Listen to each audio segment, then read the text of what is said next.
Assalamualaikum warahmatullahi wabarakatuh. Selamat pagi teman-teman. Kami Fatan Dias Emirsya Nurwanto, Nurul Dite Prabataningrum, dan Sofi Khairul Rohma akan menjelaskan tentang topik dan permasalahan penelitian. Yang pertama adalah masalah dan sumber masalah penelitian. Nah, maksud masalah di sini tuh adalah saat kita melakukan penelitian, kita itu kan ada masalah yang kita angkat ya. Nah, itu yang akan kita bahas. Jadi kita tidak akan membicarakan tentang masalah apa sih yang akan kita temui saat penelitian nanti. Nah, kita tidak akan membahas tentang itu. Oke, sebelum kita membicarakan tentang masalah, mungkin kita bisa mulai dari yang namanya topik. Dalam bab ini, topik itu merupakan kerangka besar masalah atau bisa dikatakan sebagai garis besar masalah. Nah, dari topik biasanya ini akan akan beranak menjadi beberapa masalah. Dari topik menjadi beberapa masalah, itulah mengapa masalah di sini definisinya adalah bagian-bagian dalam topik. Nah, dari beberapa masalah tersebut, diambillah salah satu masalah yang akhirnya akan kita jadikan judul. Itulah mengapa di sini judul itu definisinya dibuat berdasarkan salah satu masalah yang diangkat. Nah, saat kita ingin mengangkat suatu masalah dan kita jadikan judul penelitian, kita harus menimbang-nimbang dulu nih. Harus ada pertimbangan-pertimbangan yang kita pikirkan. Secara garis besar, ada 3 pertimbangan, yaitu pertimbangan objektif, pertimbangan subjektif, dan ada pertimbangan lain. Nah, namun yang biasa menjadi fokus adalah 2 pertimbangan ini, pertimbangan objektif dan pertimbangan subjektif. Nah, kita mulai dari pertimbangan objektif dulu mungkin ya. Nah, pertimbangan objektif itu dilihat dari kondisi masalahnya. Maksudnya apa sih kondisi masalah? Bisa dilihat dari 2 hal di bawahnya, yaitu konseptualisasi masalah dan kualitas masalahnya. Maksudnya konseptualisasi masalah itu apa sih? Nah, maksudnya itu kayak dari masalah yang kita angkat, dari masalah yang ingin kita angkat, itu batasan masalahnya di mana dan segimana. Juga dilihat dari cakupan masalahnya. Dilihat juga dari apakah bisa masalah yang kita angkat nanti itu dihipotesiskan. Bisa nggak sih masalah tersebut dihipotesiskan? Setelah itu dilihat juga dari sumber data terkait masalah yang ingin kita angkat. Dan juga yang terakhir, kejelasan dalam penggunaan alat statistik. Ya mungkin kita di sini tahu ya ada yang namanya SPSS. Nanti masalah yang kita angkat bisa nggak digunain di SPSS tersebut? Ya mungkin bisa dibilang kayak gitu ya. Nah, jika semuanya bisa, berarti konsep masalah yang kita buat itu sudah memenuhi, istilahnya kayak gitu ya. Nah, yang kedua, kondisi masalah kedua yaitu dari kualitas masalahnya. Kualitas masalah ini bisa dilihat dari nilai penemuan masalahnya, habis itu dilihat dari tren atau enggaknya suatu masalah, dan referensinya, seperti itu. Mungkin itu yang objektif ya. Mungkin masih bisa dibilang mudah karena bisa dibilang semua orang mempunyai pemikiran yang sama tentang pertimbangan objektif ini. Nah, yang sedikit susah itu justru di pertimbangan subjektif karena berhubungan dengan kredibilitas peneliti, atau mungkin juga bisa dibilang tergantung penelitinya bisa atau enggak, kayak gitu. Nah, kenapa sih dibilang pertimbangan subjektif? Karena ini berkaitan dengan minat enggaknya peneliti dalam meneliti suatu masalah. Minat gak sih si penelitinya? Itu yang pertama. Yang kedua adalah kesesuaian masalah yang ingin diangkat dengan keahlian dan disiplin ilmu peneliti. Nah, di sini kita sebagai anak psikologi mungkin bisa aja meneliti tentang tanah lah, tentang tanah gambut, tentang tanah tentang tanah yang subur itu yang seperti apa, mungkin aja bisa. Cuma masalahnya, disiplin ilmu kita belajar tentang itu enggak. Nah, itu yang dimaksud dengan kesesuaian masalah yang diangkat dengan keahlian dan disiplin ilmu peneliti. Yang ketiga, ada penguasaan teori. Kadang di masalah yang sama, ada satu peneliti yang bilang, wah masalah ini aku nggak nguasai ini teorinya. Tapi giliran nanya ke orang lain tentang masalah yang sama, orang itu bilang, wah ini teorinya gampang banget dicari nih, udah aku milih ini aja deh. Nah itu kan subjektif ya, berbeda antara orang yang satu dengan yang lain, padahal masalah yang ingin diangkat sama. Nah itu yang dimaksud dengan penguasaan teori. Selanjutnya ada waktu juga. Ini bisa jadi pertimbangan subjektif, karena ada satu peneliti yang bilang, wah ini masalahnya bakal lama banget nih diteliti. Tapi satu lagi bilang, oh kalau masalah ini yang diangkat mah bakal cepat selesainya, padahal masalahnya sama. Nah itu dari segi waktu. Dari segi biaya juga. Dari segi biaya mungkin bisa dibilang kayak gini, kayak misalkan transportasi. Nah itu kan juga untuk pemilihan transportasi ke tempat tujuan peneliti, kita mau naik apa, apakah mau mancal aja, apakah mau naik sepeda motor aja, atau mau naik angkutan umum. Nah itu kan mengeluarkan biaya yang berbeda-beda. Nah itu pertimbangan subjektif. Oh maaf, satu lagi ada situasi dan lingkungan. Nah apakah masalah yang kita angkat apakah bisa dilakukan di tempat penelitian kita gitu. Kadang ada masalah yang mungkin bisa dibilang cukup sensitif bagi beberapa orang sehingga kita nggak bisa melakukan penelitian di tempat tersebut. Seperti itu. Nah ini pertimbangan yang ketiga, tapi ini hanya untuk memperkaya pembahasan dan untuk menekankan bahwa masalah yang kita angkat nanti itu penting untuk diteliti, sehingga bisa menarik perhatian orang lain. Selanjutnya, kita akan membahas tentang sumber penelitian. Nah, di sini ada dua penjelasan tentang sumber penelitian. Yang pertama adalah sumber penelitian menurut Burhan Bungin. Nah, menurut beliau, sumber penelitian itu bisa didapatkan di mana aja. Nah, caranya gimana sih? Nah, caranya itu pertama dengan eksplorasi atau menunggu pesanan. Nah, tapi kalau misalkan kita sebagai mahasiswa psikologi, mungkin kan kita penelitian paling dekat itu pas skripsi ya. Nah, itu sudah dipastikan bahwa kita bakal eksplorasi. Mustahil kalau skripsi itu bentuknya menunggu pesanan.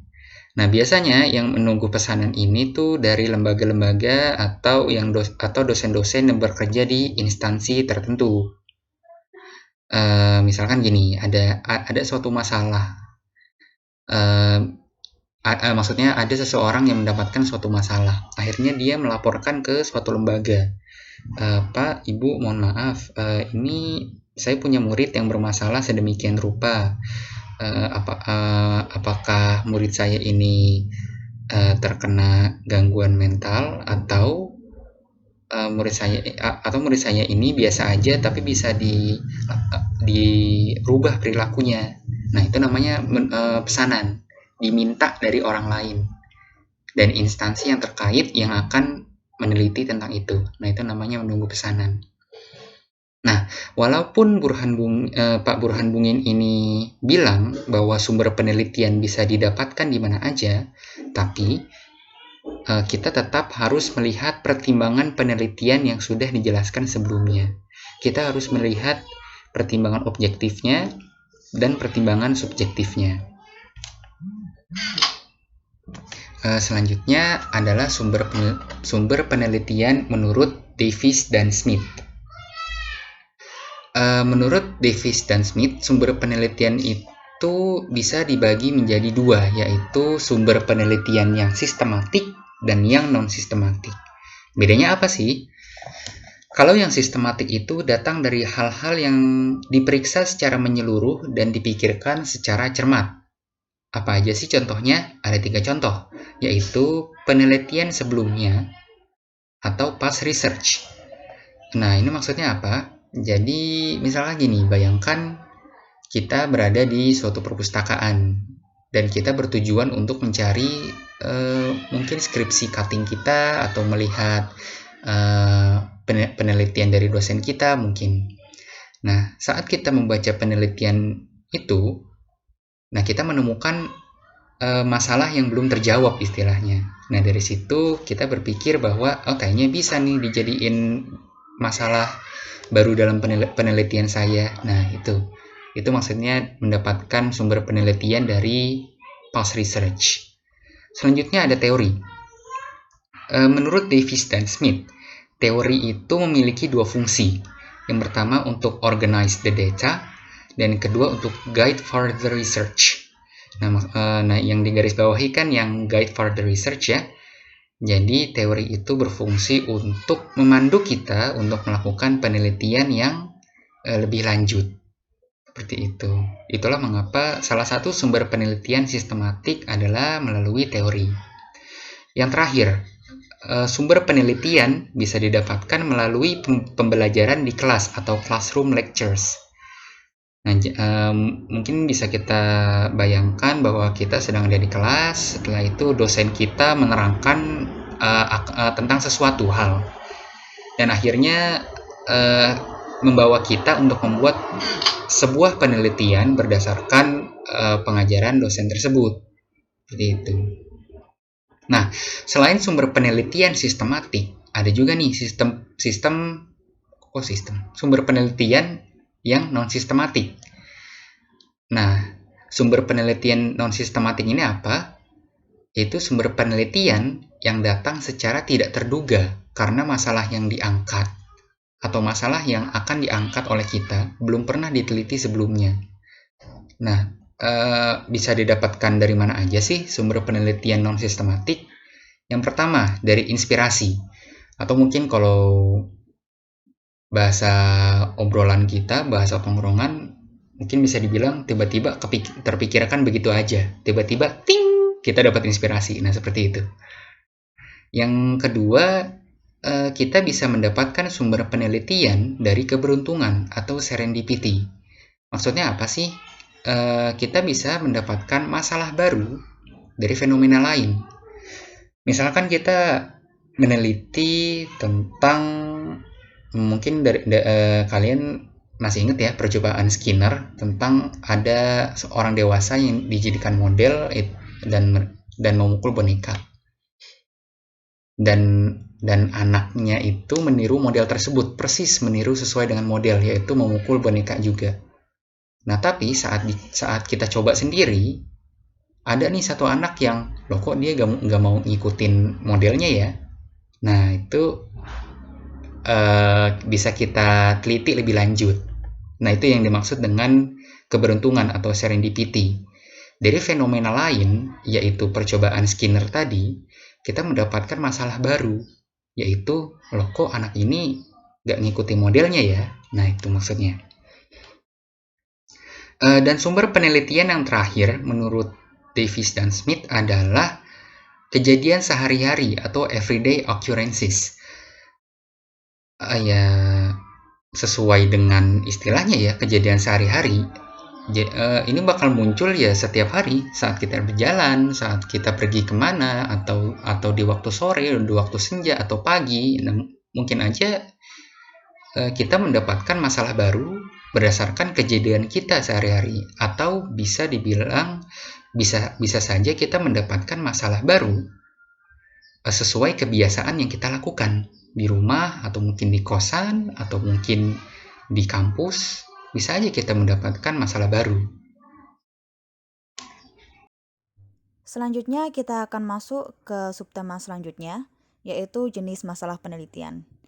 Menurut Priyono, satu hal yang perlu diperhatikan adalah bahwa pengklasifikasian masalah penelitian ini dapat berpengaruh pada keseluruhan proses penelitian yang akan dilakukan, seperti adanya perbedaan penyusunan rancangan penelitian, perbedaan instrumen penelitian yang akan digunakan, perbedaan subjek penelitian, serta perbedaan teknik analisis data. Priyono mengklasifikasikan masalah penelitian kuantitatif ini menjadi 4, yaitu yang pertama, klasifikasi berdasarkan manfaat penelitian, kedua, klasifikasi berdasarkan dimensi waktu, ketiga, klasifikasi berdasarkan teknik pengumpulan data, serta yang terakhir, klasifikasi berdasarkan tujuan penelitian. Di sini kami akan membahas pengklasifikasian berdasarkan tujuan penelitian. Selanjutnya ada jenis masalah penelitian. Jadi jenis masalah penelitian ini dibagi menjadi beberapa. Yang pertama ada rumusan masalah deskriptif. Rumusan masalah deskriptif adalah suatu rumusan masalah berkenaan dengan pertanyaan terhadap keberadaan variabel mandiri, baik hanya pada satu variabel atau lebih. Jadi dalam penelitian ini tuh seorang peneliti tidak membuat suatu perbandingan pada sampel yang lain dan juga tidak mencari hubungan variabel tersebut dengan variabel yang lain. Jadi dalam hal ini itu peneliti hanya menjabarkan atau mendeskripsikan data hasil penelitian. Biasanya itu bisa dengan bantuan tabel atau diagram, sehingga hasil temuan atau penelitian itu menjadi lebih mudah dipahami oleh pembaca. Lalu ada contoh rumusan masalah deskriptif, misalnya itu bagaimana taraf tingkat kepuasan orang tua murid terhadap layanan penerimaan siswa baru di sekolah. Dari contoh tersebut terlihat bahwa setiap penelitian itu berkenaan dengan satu variabel dan secara mandiri. Namun dari contoh tersebut bisa diuraikan bahwa peneliti itu biasanya perlu menambahkan secara spesifik batasan penelitian yang dilakukan. Misalnya, secara jelas ditetapkan pelayanan di sekolah tertentu sebagai tempat dilakukan penelitian kalau memang peneliti itu memiliki lingkup penelitian yang dilakukan. Misalnya bisa dirumuskan masalah yang menunjukkan bahwa peneliti itu bermaksud mengetahui dari contoh tersebut yang tadi menguraikan hasil identifikasi taraf kepuasan orang tua murid terhadap pelayanan penerimaan siswa baru di sekolah. Jadi itu hasilnya berupa jumlah atau persentase yang sangat puas, agak puas, dan sangat tidak puas. Lalu yang kedua ada rumusan masalah komparatif. Rumusan masalah komparatif adalah rumusan masalah penelitian yang membandingkan keberadaan satu variabel atau lebih pada dua atau lebih sampel yang berbeda. Perbedaan tersebut itu bisa dinilai dari metode, perlakuan lain, atau pada waktu yang berbeda. Misalkan contohnya, adakah perbedaan prestasi belajar antara siswa SMP dari sekolah negeri dan swasta?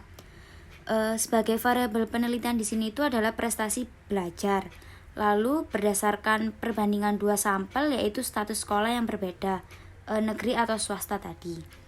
Lalu ada contoh lain, misalnya adakah perbedaan motivasi belajar dan hasil belajar antara siswa SMA yang mengikuti program bimbingan belajar dan belajar mandiri.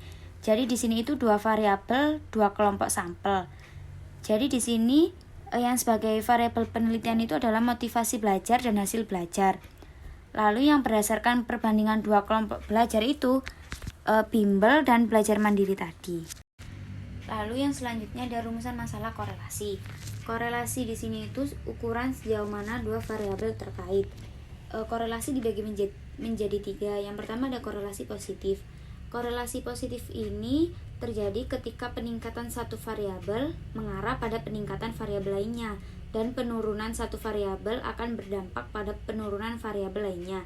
Jadi misalnya nih, jumlah uang yang dimiliki seseorang mungkin berkorelasi positif dengan jumlah mobil yang dimilikinya. Lalu yang kedua ada korelasi negatif. Korelasi negatif di sini itu kebalikan dari korelasi positif. Jadi misalnya ada peningkatan dalam satu variabel, maka variabel lainnya itu menunjukkan penurunan atau sebaliknya. Misalnya contohnya itu tingkat pendidikan mungkin berkorelasi negatif dengan tingkat kejahatan ketika peningkatan satu variabel menyebabkan penurunan variabel lain dan sebaliknya. Jadi di sini itu variabel yang harus ditingkatkan itu pendidikan di suatu negara. Namun variabel yang harus diturunkan yaitu tingkat kejahatan. Namun di sini itu kurangnya pendidikan itu tidak mengarah selalu pada kejahatan seperti itu. Lalu yang ketiga ada tidak adanya korelasi atau korelasi nol. Di sini berupa perubahan dalam satu variabel tidak berpengaruh pada variabel lain, atau dengan kata lain itu tidak adanya hubungan antara dua variabel. Misalnya hubungan antara jumlah teh yang diminum dengan tingkat kecerdasan, kan itu tidak adanya hubungan antara satu variabel dengan satu variabel yang lainnya. Lalu yang selanjutnya ada rumusan masalah asosiatif. Rumusan masalah asosiatif adalah rumusan masalah penelitian yang bersifat menanyakan hubungan antara dua variabel atau lebih. Jadi di rumusan masalah asosiatif ini tuh terdapat 3 bentuk hubungan, yaitu hubungan simetris, hubungan kausal, dan hubungan interaktif atau timbal balik. Yang pertama ada hubungan simetris. Hubungan simetris itu hubungan antara dua variabel atau lebih yang munculnya bersamaan atau diartikan sejajar. Jadi pada penelitian dengan bentuk hubungan ini tuh tidak ada yang dikatakan variabel mana yang mempengaruhi variabel lainnya, karena kedua variabel itu memiliki kedudukan yang sama rata. Misalkan contohnya, adakah hubungan kemampuan di bidang matematika dengan kemampuan berbahasa Inggris? Jadi berdasarkan contoh itu dapat diuraikan bahwa rumusan masalah penelitian yang hubungannya simetris itu selain ditandai dengan bentuk hubungan kedua variabel yang sejajar, juga dicirikan dengan kata penghubung dengan di antara dua atau lebih variabel. Jadi hubungan simetris ini itu menunjukkan bahwa kondisi salah satu variabel bukanlah akibat atau pengaruh variabel lainnya. Jadi itu dalam hubungan ini itu tidak adanya sebab akibat. Lalu yang kedua ada hubungan kausal. Hubungan kausal ini hubungan yang bersifat sebab akibat. Jadi bentuk hubungannya ini menunjukkan terdapat variabel independen atau variabel bebas yang mempengaruhi, dan variabel dependen atau variabel terikat yang tidak mempengaruhi. Misalkan contohnya, adakah hubungan motivasi untuk sukses terhadap prestasi belajar siswa? Berdasarkan contoh tersebut itu dapat diuraikan bahwa rumusan masalah penelitian hubungan kausal ini tuh ditandai dengan adanya hubungan kedua variabel itu yang bersifat sebab akibat. Bisa dicirikan itu dengan kata penghubung terhadap di antara dua atau lebih variabel. Lalu yang ketiga ada hubungan interaktif atau timbal balik. Hubungan interaktif di sini itu hubungan yang saling mempengaruhi satu sama lain. Jadi biasanya pada pola penelitian ini tuh tidak diketahui mana variabel yang independen maupun yang variabel yang dependen. Misalkan contohnya hubungan interaktif yang menggambarkan bahwa kinerja pegawai secara langsung mempengaruhi kepuasan pelanggan. Lalu di sini itu kinerja pegawai juga akan mempengaruhi kualitas pelayanan yang kemudian akan berpengaruh juga terhadap kepuasan pelanggan. Seperti itu. Jadi itu adanya pengaruh yang menyebabkan timbal balik itu. Sekian presentasi dari kelompok kami, kurang lebihnya kami mohon maaf. Wassalamualaikum warahmatullahi wabarakatuh.